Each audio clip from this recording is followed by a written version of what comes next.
Assalamu alaikum. Let's cook. Kadir and Nazir Lewis update. People, you remember the twins Kadir and Nazir Lewis. We covered them a few times. These are brothers, 19-year-old twins from Lawrenceville, Georgia. Good boys, loving family, never had a fight, inseparable twins. Last year on March 8th, these twins were found fatally shot at the summit of Bell Mountain in Hiawassee, Georgia, 90 miles from their hometown in Lawrenceville, Georgia, okay? Now, they had plans to visit some friends in Boston on the morning of March 7th. So people are like, okay, they're going to meet friends in Boston. What are they doing on a mountain in Hiawassee, Georgia? It just don't add up with bullets in their heads. Lives gone, you know what I'm saying? The authorities said that these boys went to the mountain and shot each other. I think they were saying that one shot the other and then he shot himself. The authorities found a 1911 style 45 caliber handgun and 2 spent shell casings at the scene between the legs of Nazir Lewis. This gun was reportedly stolen from Powder Springs. The twins had contact range gunshot wounds to the right sides of their heads. Now, records show that Nazir, one of the twin brothers, he purchased ammunition delivered to his house on March 5th. They also said that these brothers made internet searches on how to load a gun. They also have internet searches on 2024 S rates. You know what S is? We can't say it on here. That's one word we know we can't say. The S, when you take somebody yourself, you know what I mean? They said that they were looking that up on the internet and other related searches. There was a notebook found at the scene containing the words "Journey to the Afterlife." That's what the authorities are saying, man. I mean, condolences to their family.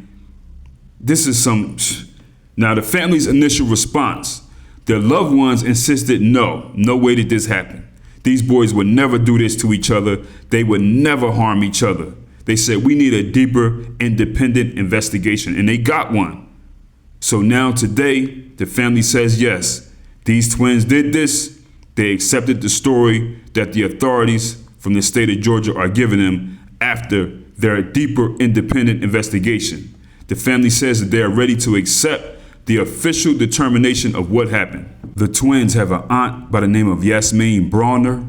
She shared a public statement on Facebook confirming that the family has accepted the GBI's conclusion that the brothers' deaths were self-inflicted. So they accepted what the state of Georgia is saying after the investigation and after their independent investigation. The family said, and I'm reading, in our search for answers and clarity, we carefully reviewed the GBI case files and retained 2 independent homicide investigators who thoroughly reviewed the evidence and investigative records. We also obtained independent autopsy reviews. All of those independent findings were consistent with the GBI's ruling, or consistent with the state of Georgia's ruling. So people, that's what it is. The family said that these boys went up to this mountain and did this to each other. They have details, they have clues, they have information that the public does not have. They did it. Now, here's the thing. Regardless of what the family says, there will be people who will say, no way, family, you were threatened into saying that. I don't know, but people, what do you think? I guess it really doesn't matter what anybody thinks anyway, because the twins are not coming back. Condolences to their family. But the family has accepted what the GBI said. But you know how things are, people. So I could see why somebody would say, nah, they were threatened into that. I'm not saying that because, look, I don't know. I'm just asking, what do you think? Are you rolling with the family or what? This is some horrible, evil, sick stuff right here. This is deep, you know? And when you heard the family speak on these young men, you see the graduation pictures, happy, smiling, positive. It really made people believe that there's no way these boys would ever, you know what I mean? But you never know. You know what I mean? And the family probably didn't know either. These boys could have been answering the whispers of the shaitan for a while and could have been battling for a while. They got into some real gloomy stuff. Real gloomy, a'udhu billahi.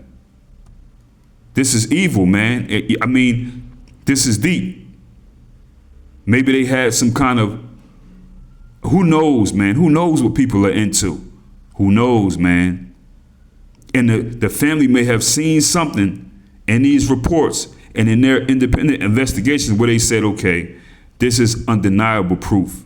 They did this. We don't see it. We can't see it, but they might have seen it, man. These boys were actually traveling to Boston to see Nazir's girlfriend.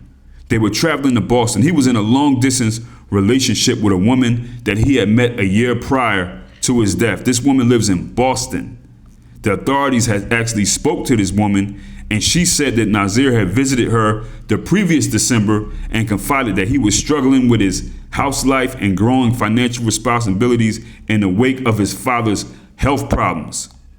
His girlfriend also told the authorities that he had shown her a handgun on FaceTime before. So, do them boys look like people who are whipping out handguns on FaceTime and stuff? Not to me. But is the girlfriend lying? I don't know. You know what I'm saying? Maybe it may be something deeper than the family even knows, that these boys could have been into some dark, deeper, satanic, Luciferian stuff. Who knows? Even the family may have learned some things about them after this. You know what I mean? But if you believe otherwise and they didn't do it, I can't say you're wrong. I would never debate with anybody that says, oh, because I don't know. You know what I mean? I'm like, I don't know. I'm kind of rolling with the family.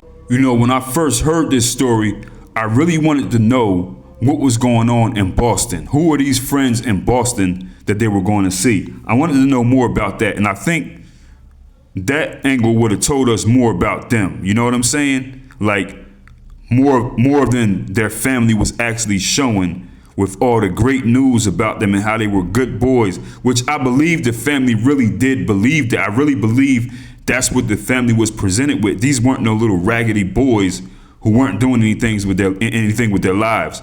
But when I heard Boston, I'm like, what are some boys from Georgia going to Boston for? Like, are they from the islands or something? Like, you know, because there's a lot of people from the islands who live in Boston, you know, or like I was just wondering, you know what I mean? Like, I really want to know what's up with that side. What's on that side that they were going to see? And I think that the authorities did contact people in Boston or the girlfriend, and they learned a lot more.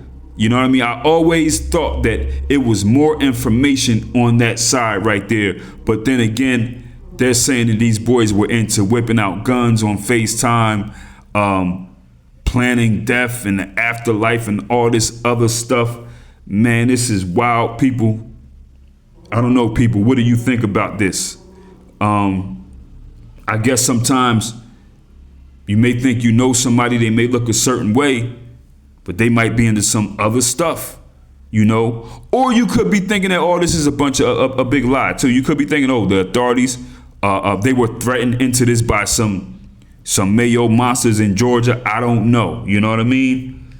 I don't know if the family, I don't know if the family would come out and say this if they really, really didn't believe that these boys did this to themselves. It's just straight super weird. You go to a mountain, almost like a sacrifice type thing. Anyway, people get in the comments, easy.